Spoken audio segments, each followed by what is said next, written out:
بسم اللہ الرحمن الرحیم۔ اللہ کے نام سے جو سراسر رحمت ہے، جس کی شفقت ابدی ہے۔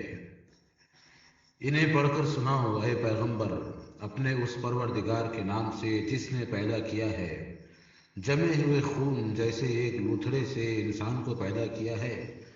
انہیں پڑھ کر سناؤ، اور حقیقت یہ ہے کہ تمہارا پروردگار بڑا ہی کریم ہے، جس نے قلم کے ذریعے سے یہ قرآن سکھایا، انسان کو اس میں وہ علم دیا جسے وہ نہیں جانتا تھا۔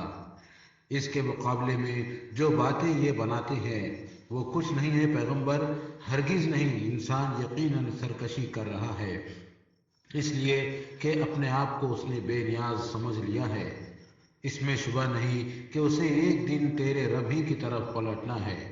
تم نے دیکھا اسے جو خدا کے ایک بندے کو روکتا ہے جب وہ نماز پڑھتا ہے؟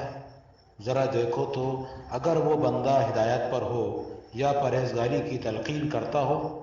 ذرا دیکھو تو اگر اس بدبخت نے جھٹلایا اور منہ موڑ لیا ہو۔ کیا اس نے نہیں جانا کہ اللہ دیکھ رہا ہے؟ یہ کچھ نہیں، ہرگز نہیں۔ اگر یہ باز نہ آیا تو ہم اس کی چوٹی پکڑ کر گھسیٹیں گے، جھوٹی نابکار چوٹی۔ پھر وہ بلا لے اپنے ہم نشیں، ہم اپنے سرہنگ بلاتے ہیں۔ ہرگز نہیں، تم اس کی بات پر ہرگز دھیان نہ دو اور سجدہ ریز رہو اور اس طرح میرے قریب ہو جاؤ۔ بسم اللہ